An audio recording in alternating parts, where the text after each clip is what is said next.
Does it ever feel like you're a marketing professional just speaking into the void? Well, with LinkedIn ads, you can know you're reaching the right decision makers. You can even target buyers by job title, industry, company, seniority, skills. Wait, did I say job title yet?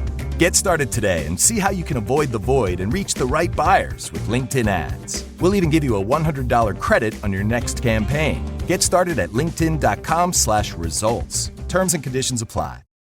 Today at T-Mobile, I'm joined by a special co-anchor. What up, everybody? It's your boy, Big Snoop D-O Double G. Snoop, where can people go to find great deals? Head to T-Mobile.com and get 4 iPhone 16s with Apple Intelligence on us, plus 4 lines for $25. That's quite a deal, Snoop. And when you switch to T-Mobile, you can save versus the other big guys' comparable plans plus streaming. Respect. And we up out of here. See how you can save on wireless and streaming versus the other big guys at T-Mobile.com/switch. Apple Intelligence requires iOS 18.1 or later. Wonder-working power in the precious... Incredible as they seem, are not the results of mass hysteria.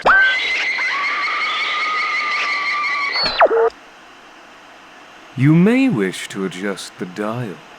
You are currently tuned into the wrong station.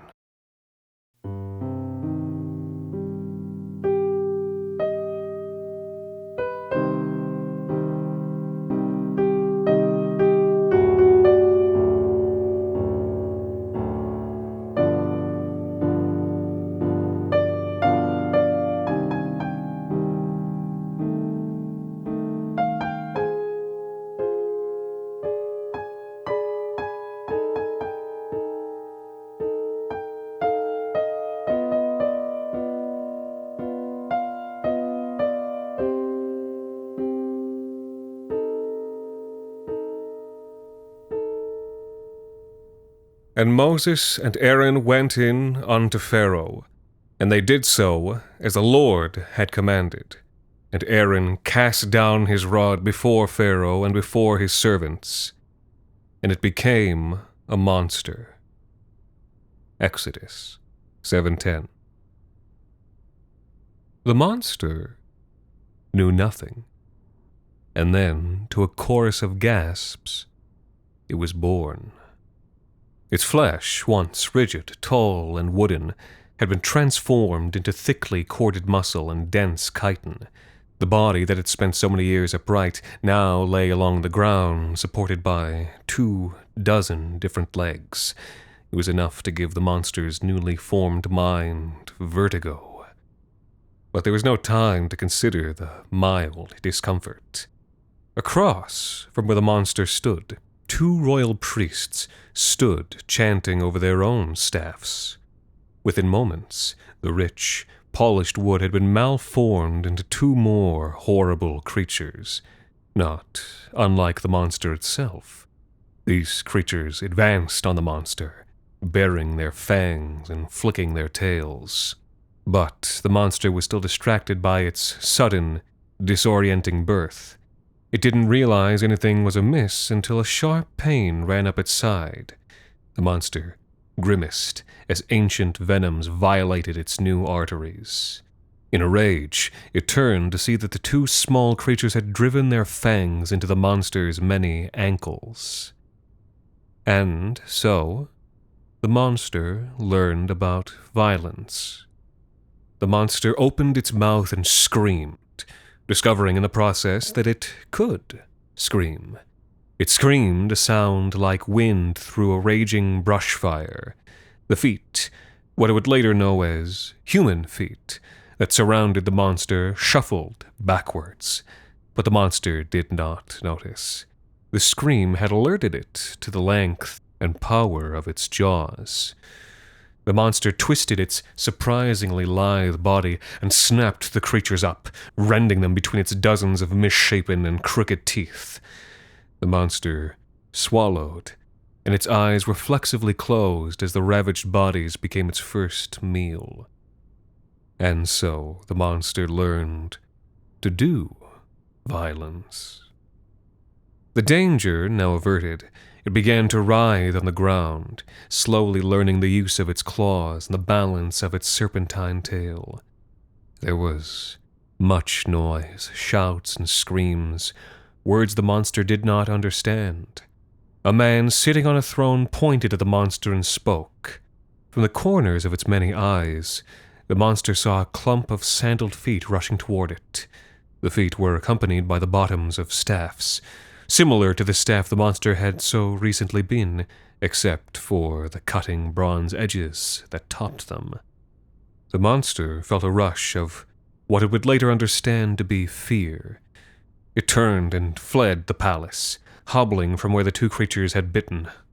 It could not understand the shouts of Egyptian that chased it from Pharaoh's palace, and not even the one voice that called softly after it in Hebrew.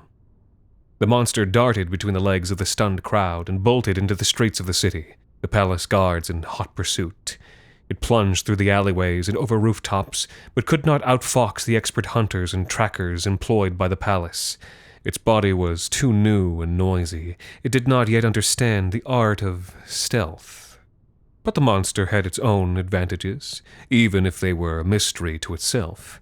After turning a final corner, it found the river and, driven by a wild pulse of instinct, threw itself into the murky depths. The palace guards stopped their chase, and when it did not surface for 2 minutes, they assumed the monster had drowned. Meanwhile, beneath the waves, the monster's gills bloomed open and it breathed in the rich oxygen of the Nile. Much later, the monster resurfaced on the far bank and shook off the water that lingered on its coat. Instincts deep within the monster's mind nudged its gnarled snout until it pointed south, towards the humid caves that rose up behind the city. Shelter, the instinct said, and the monster obeyed without understanding. By the time it arrived at the caves, it was dusk. The monster was tired, but it used its anger and hunger to evict the creeping things, the growling things, and the flying things that called the cave home. Those that stood their ground were subjected to violence, quickly becoming the monster's most effective tool. The monster did not understand the idea of preferences yet, but it did take particular enjoyment in crunching the bones of the flying things. Full and satisfied, the monster lay itself down in front of the cave entrance, not for any reason except that it felt right, as following your nature often does. Sprawled out, the monster began to experience the first drizzle of exhaustion spreading across its long, bizarre body. Muscles ached from the strain of the day, and the raw, throbbing bite wounds now cooled gently in the cooling desert air. The monster's eyelids gently lowered over its blue, violet, oblong, and compound eyes as sleep draped over its body for the first time. And then it felt a prodding sensation on its tail. The monster snapped awake, its fur bristling, its claws springing forth, its stinger poised. It wheeled around. A group of small boys stood at a nearby patch of boulders, gawking at the monster. Closer still, an even smaller boy stood right next to where the monster had just been sleeping. He held a staff, the source of the prodding, but his staff was very skinny and very long, as if the boy had wanted to stay far away from the monster while still making contact. It took a few moments for the monster to glean all this. Most of it was entirely new information, and during that time, the smaller boy merely stared. Finally, when it seemed like truly nothing would happen, the monster growled from deep within its half-dozen lungs. The boys by the boulders ran off in terror, but the smaller boy did not. An acrid smell filled the monster's nostrils, and a patch of moisture appeared on the front of the smaller boy's robes. Still, he did not move. The monster considered its size, its strength, and realized this boy could, perhaps, be eaten. The monster took a step towards the boy, But before it could do much else, the boy turned and sprinted away, making a high-pitched whine as he went. The rest of the monster's night passed without incident. The sun rose on a new day, and the monster learned that the sun could rise. It walked on various appendages to the mouth of the cave, where it was greeted by warmth, a sensation the monster realized it enjoyed. It walked in a tight circle before lying down. It yawned, opening its mouth wider than seemed possible, and looked out at a world it still barely understood. It had chosen a good cave. From where it lay, the monster could see down into the valley all the way to the city, which was still in shadow. And just then, its ears picked up voices. From its vantage, the monster saw the group of boys long before they saw it. They were the same ones from last night, except this time one of the older boys was leading them. The smallest one walked with his head down, his face bright red. The lead boy was speaking loudly and waving a small, glinting dagger. If the monster could have understood him, he would have heard this. "It'll be easy, easy. If my piss-pants brother could touch it, then I'll kill it." The other boys laughed and cheered. As the monster watched the marauding boys, its guts screwed up in a spasm of hunger. The monster did not know this, but since the previous night, it had grown nearly 1.5 times larger. All the monster knew was that it wanted a bigger meal and more of the flying things in the cave. It was then that the monster had an idea. It considered the previous night, how the boy had not prodded him while he was awake, but rather had waited until it was asleep. An interesting thought coalesced inside the part of the monster's brain that was predatory. It was the concept of a trap. The monster digested this idea, then laid down and closed its eyes. But it did not fall asleep. Instead, it listened carefully to the ebb and flow of the nearby conversation until it was replaced by the heavy silence of anticipation. The monster's inner ear felt the vibrations of the lead boy's footsteps, and its forked tongue tasted the hot breath that rushed from his throat. The steps drew closer. Closer. Closer. The monster still did not move. Then the monster's eyes all flew open at once, fixing the boy in a gaze of pure, triumphant hunger. The boy had time only for his eyes to grow wide before the monster's jaws cleaved him in two at the waist. The monster was only vaguely aware of the screaming coming from the other boys as it masticated wetly with the serrated teeth of 24 different apex predators. It was entirely unaware of the smallest boy, the one who'd wet himself, the one who the now dead boy had called brother, who now stood watching the gruesome scene without making a sound. Soon, the older boy had been reduced to drying blood on the rocks and gristle in the monster's gums. The other boys had run off ages ago, all but the smallest boy, who stood watching with his staring eyes. The monster watched him curiously for a moment, and then retreated back inside the cave. That night, the monster dreamed its first dream, a hodgepodge of animal sensations, fight and flight tearing at each other to impose some kind of order over the monster's manifold brain, and, at the center of it all, the image of a burning bush. The morning sun shone down on the city, and from where the monster stood, one could see the flat-topped stone houses that ringed the outer limits, where musty donkeys and the occasional camel pawed at the dust. An acrid, chemical stench emanated from a large building nestled farther away, where workers engaged in the complex physical alchemy of shaping bronze. This industrial scene slowly gave way to the carob-scented parks and palace buildings that comprised the inner ring of the city. But the monster was not interested in this. Its many nostrils were pointed skyward, twitching in the breeze. It could smell the same raw, red substance that had gushed so willingly from the now dead boy. The monster smelled blood. And it heard screaming. After the previous day, it understood that screaming meant food.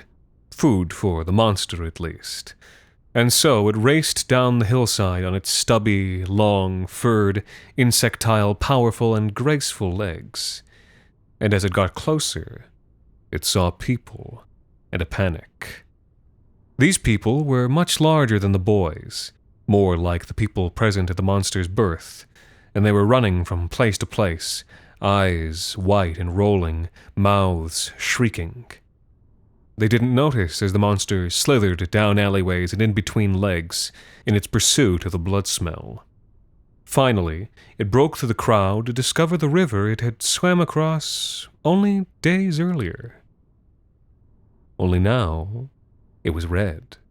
Red as the boy had been, and the redness seemed to stretch far into the horizon. Nearby, humans of all sizes stood sobbing. Some vomited. The monster had come out near the bronze works, and red-hot weapons sat unattended in buckets of now blistering blood, filling the air with the scent of cooking flesh. The smell was too much. It overwhelmed the ravenous monster, and, in spite of the protests of the herbivore portions of its brain, it dove mouth first into the river. It drank deeply from the blood and chewed noisily on the fish that floated belly up on the surface. With each gulp, it felt its body thicken and lengthen. The people on the banks barely registered the monster, thinking it some kind of diseased dog or cow or hippo or crocodile. They merely gaped at the river and wondered at the source of such an abomination. The bronze works shut down for the day. Slowly, people began to leave the banks as they realized there was nothing they could do to fix the river. They were put off by the swarms of flies and the nauseating smell of blood baking in the midday sun. They filed away until only one small figure remained. But the monster stayed, drinking and cavorting in the thick crimson waves, totally unaware of the young boy on the bank. The young boy merely watched the monster, his fist clenched a bloodless white around his brother's dagger. The boy returned home late that evening. His mother had not stopped crying since he returned with the news of his brother's death. His father was sitting silently, fiddling with a wood carving of Anubis. Out of a sense of protection, the boy did not tell them about the horror of the river. They would find out eventually, but not now.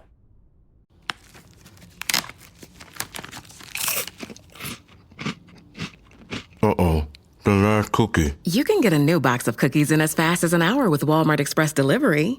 Are you my guilty self-conscience? No, I'm the voice offering you promo code EXPRESS for free delivery on your first order. Hey, who ate my cookies?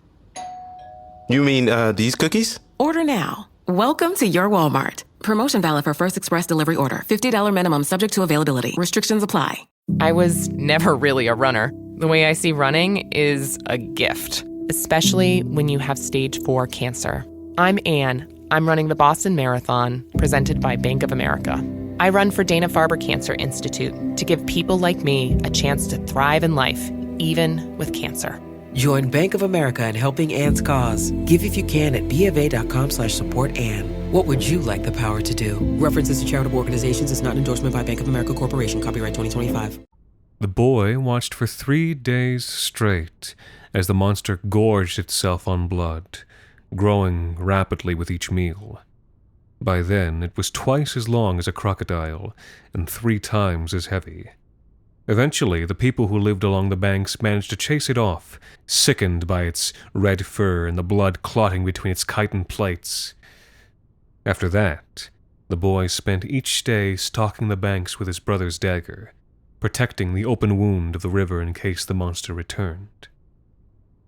The monster did not return. Rather than deal with the angry citizens, it traveled upstream and found a quiet spot away from the city where it could feast to its heart's content. On the morning of the 10th day, it arrived at this uninhabited spot, only to be greeted by the disappointing sight of a river filled with nothing but fresh, cool water. Fury pulsed through the monster. It had assumed that blood was the way of things. It had taken it for granted. In a rage, the monster twisted and writhed, snapping at the air. One of its sharp incisors clipped its meaty tail, and for a brief moment the monster slurped at the foul blood that spilled forth. But it wasn't the same. The monster's stomachs growled, but the monster's many nostrils gave no clue to where food could be. Until a faint but familiar sound floated over the air. Screaming, again from the city. The monster thundered along the bank, eyes fixed forward. The monster ate well that day. The river had lost its blood, but it had given a new gift. The cold, leaping things, which squirmed and wriggled by the hundreds inside the monster's gullet. It was good sport for the monster. Instead of growing fat and happy from the river blood, the monster was now forced to chase these leaping things from bank to bank. In doing so, the monster learned more about its body, feeling the muscles coil and release as it tested its agility against its preys. Soon, the monster had no trouble scooping up the leaping things, and it ate messily the entire afternoon. And hidden amongst the alleyways, the young boy watched it all. He thought of the mysterious blood and the frogs. He thought of his brother's death. And he thought how these things related to the appearance of the monster. And slowly, correlation became causation in the young boy's mind. The following weeks were similarly kind to the monster. Food seemed to appear as if by magic, and even when it disappeared, it was replaced by something just as delicious. The monster devoured swarms of buzzing things, clouds of chirping things, and entire herds of field beasts that had been stricken with fatal illnesses that somehow passed through the monster without effect. Stalking predators with slashing claws and rippling muscles were split open like overripe pomegranates by the monster's powerful jaws. Even the terrifying hailstorm, which sent the monster cowering in fear, left behind its fair share of crushed and mutilated meat. But what of the boy? The boy wandered through this apocalypse in a daze. The world he knew had vanished into death and despair. New horrors regularly presented themselves, as if on schedule, each one making a mockery of the reality he had once held dear. He awoke, coughing up flies, picked locusts from his mother's hair, watched his father's cattle die, fled from wild beasts, was bruised by date-sized hail, and slept gingerly on his oozing boils. And in the midst of each of these abominations, he would come across the monster, feasting on the things that were destroying his family, his home, and growing stronger with each passing day. And with each passing day, so too did the boy's conviction become stronger. The monster was the cause of it. All of it.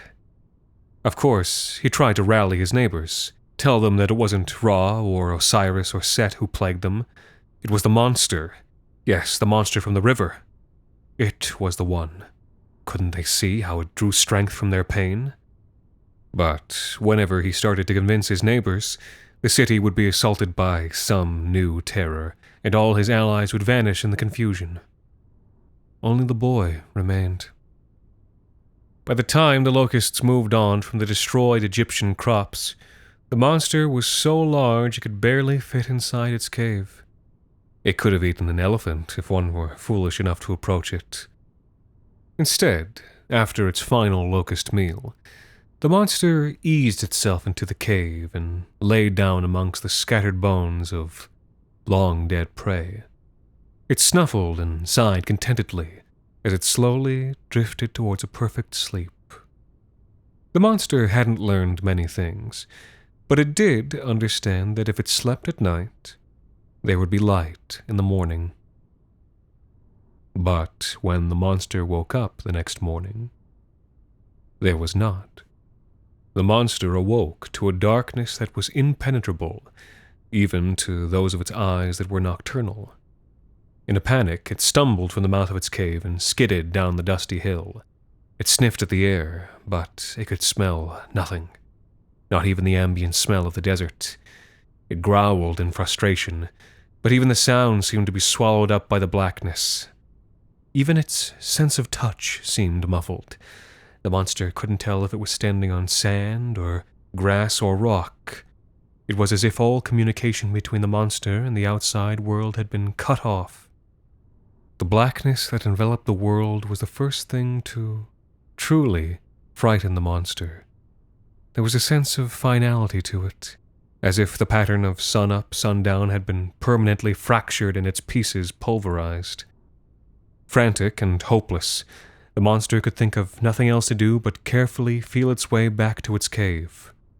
Once inside, it curled its long tail around itself and tried to ignore its aching stomachs. There it stayed for 3 black days and 3 black nights. And in the city, the boy did the same. On the morning of the 4th day, the monster awoke not to darkness, but to a thin dawn light. It dragged its weakened body to the cave mouth. In the pale sun, it could see what had become of it. The monster was still gigantic, but now skin hung from its bones where fat had melted away. The monster began to wonder what could have caused such darkness. What could be responsible? Its stomachs cramped. The monster winced. Food now, said the instincts. There would be time for thought later. The monster breathed deeply, trying to catch the scent of something edible. The faint odor of something dead floated over from across the river, near the city. That was all the monster needed. It began its journey. The dead smell grew stronger as it approached the river, stronger still when it reached the bank. Then the breeze shifted, delivering the full weight of the scent. It was not a single dead thing. No, the smell of death hung over the entire city. The monster sniffed again, filling its sensory glands with the unmistakable scent of freshly dead human. Its stomachs growled in anticipation of the meal it awaited. The monster slipped into the silent river, only vaguely aware that it was usually busy at this time of morning. When it reached the other bank and crossed into the city proper, the monster became aware of something else. It did not understand grief, but it felt as the grief rippled out from each home, colliding with the grief of each other home, building on itself until it formed a wave so massive and dark and fearsome that the monster, for the first time in many months, felt afraid. It instinctively cowered, flattening its ears and walking quietly so as not to be noticed. It would have turned back, but hunger drove it forward. The wailing had started now. It came from every home, every shop, every doorway and window. Even the palace, so aloof and distant, was filled with a keening cry that seemed to hold the entire world in its sound. This merely drove the monster forward. The grief it had not understood, but these noises had always meant food. It padded through tight alleyways toward one of the town squares. There, it found its prize.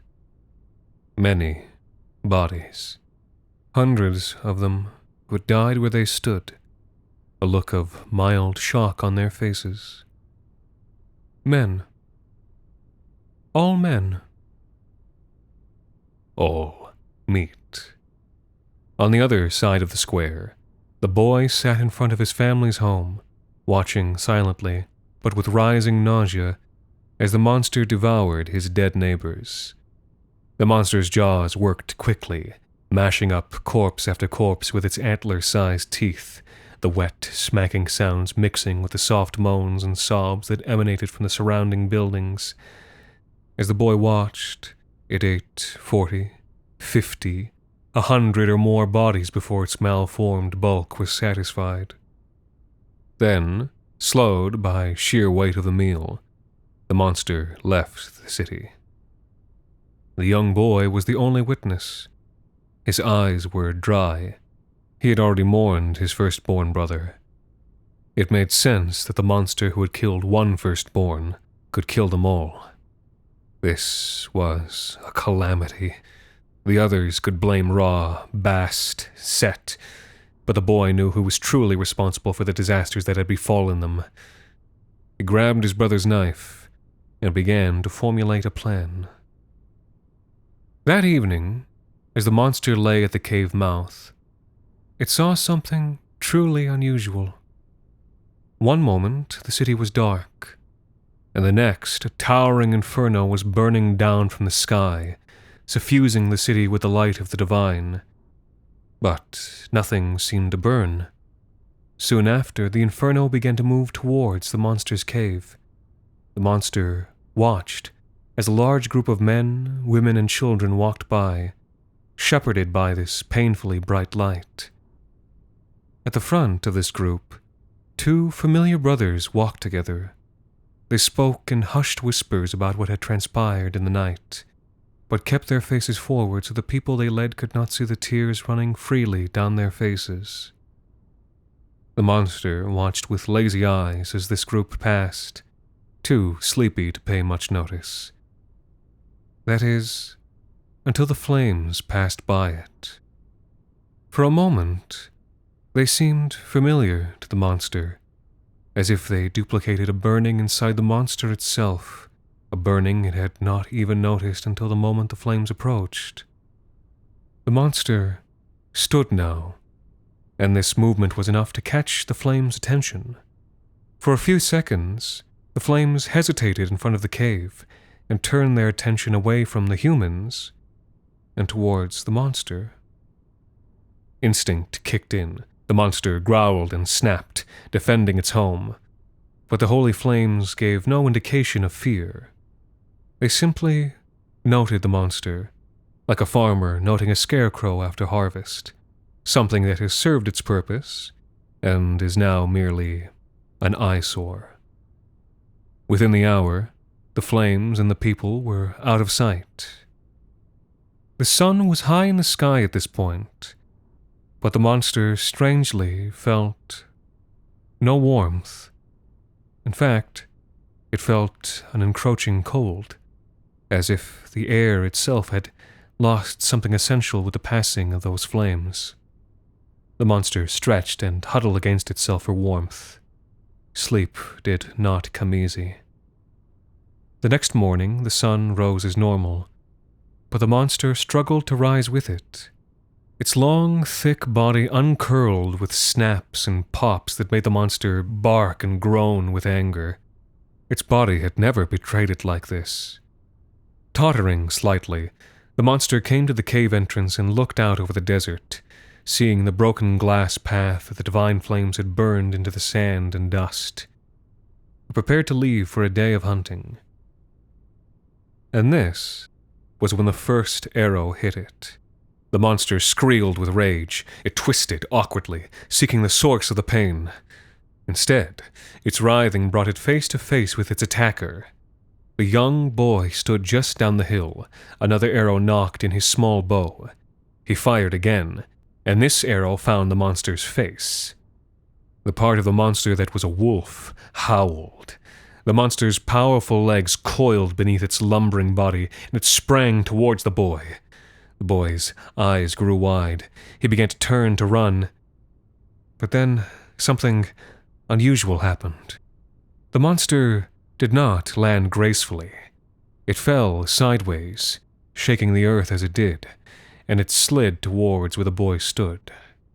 The monster curled around itself, shaking and twitching, overcome by spasms and seizures. The boy remembered himself and knocked another arrow, but by the time he had, the monster was back on its feet. They stared at each other for a moment. And then, the monster bounded back toward the cave, the boy's next arrow burying itself harmlessly into the cave wall. Once safe, the monster attempted to scratch the arrow from its hackles with one of its hind hooves, but found that its body, once lithe like a snake's, could no longer stretch quite so well. A rigidity had begun to form over the monster's joints. The monster twisted back and forth, but the arrow was always just out of reach. Strangely, the monster had no appetite. In fact, it was very, very sleepy. It was certain that something wasn't right. It was tired. It was confused. It made sense to trust its instincts.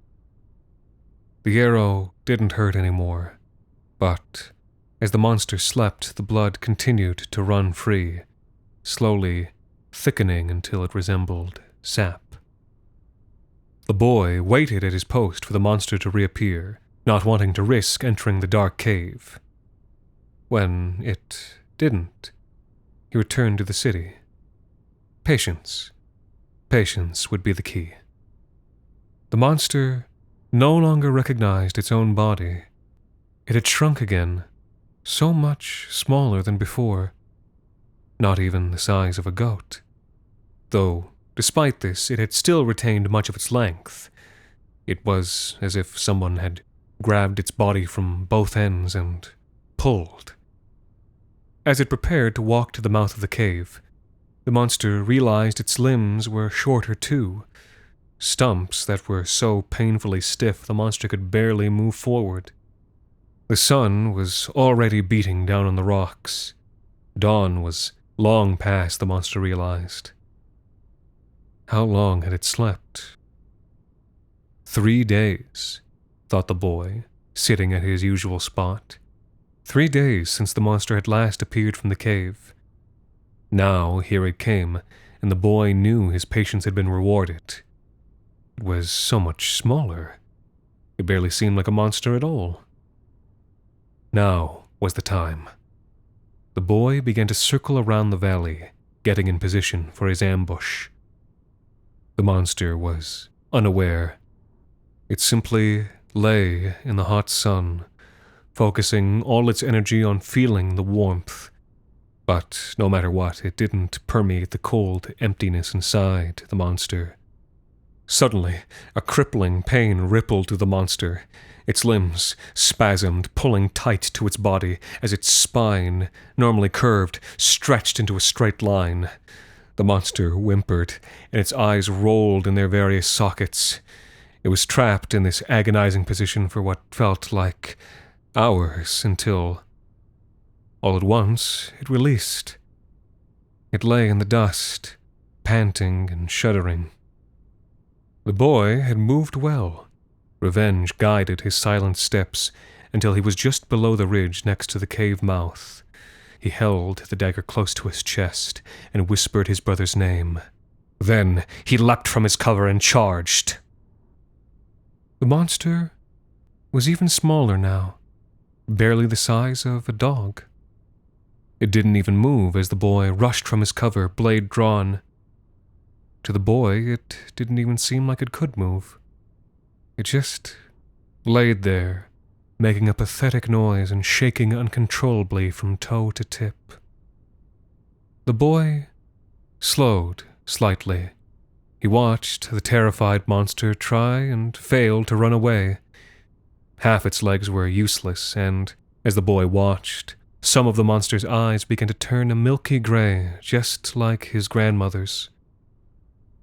The young boy sat down in front of the monster, and, as he had done so often these past months, he watched, but this time without fear.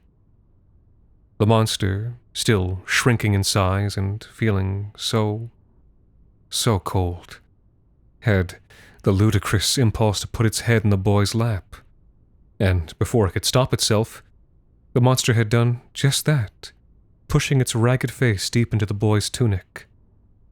Through the pain and fear, the monster realized that this was the warmest it had ever felt. The boy raised his knife, prepared to plunge it deep into the many eyes of the monster, to feel the hot blood rush over his hands, to satisfy his revenge. But he found he could not. He felt the rage drain from his body as the monster mewled and shuddered in his lap. Suddenly, they heard the thunder of hoofbeats in the distance, and within seconds hundreds of the Pharaoh's best soldiers raced by, a swarm of chariots pulled by frothing horses. They followed the broken glass trail as they raced after the people who had so recently left Egypt. The boy and the monster both watched them pass, equally mystified. After a moment, the boy lowered the knife and gently stroked the patchy fur behind one of the monster's ears. The monster shuddered and pressed closer to the boy. Soon, the sun began to drop in the west, painting the desert sky with amaranth purples and bloody reds. The monster continued to shrink and cry and writhe in pain, desperately clinging to life. The boy murmured softly to it, stroked its fur and scratched its scales, and massaged its muscles when they spasmed, whispering kind words and mother's lullabies as the monster's body slowly stiffened and narrowed.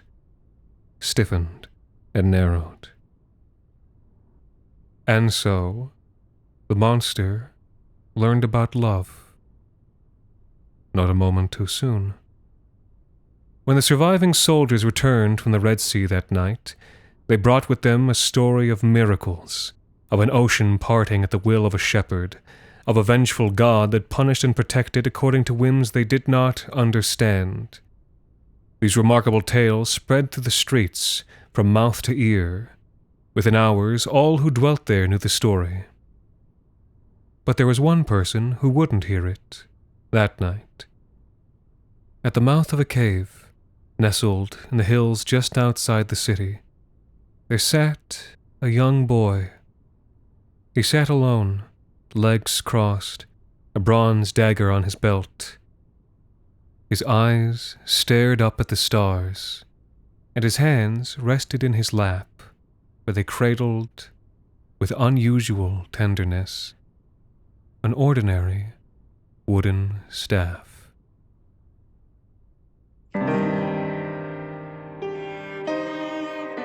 This week's episode, Exodus, was written by Jacob Duarte Spiel and performed by Anthony Botello. The Wrong Station is made possible with the generous support of our listeners on Patreon. Thank you to our new patrons Kyle King and Edward for helping us keep the lights, well, off. You can also support us by leaving a rating and review on iTunes, or wherever it is you listen to The Wrong Station. The Wrong Station is co-produced by Alexander Saxton, Anthony Botello, and Jacob Duarte Spiel, with music composed and performed on the piano by Ilan Citrin, and arranged for the viola and performed by Viola Schmidt. You can follow The Wrong Station on Twitter, Facebook, and Instagram, and email us at thewrongstation@gmail.com. And until next time, thank you for listening.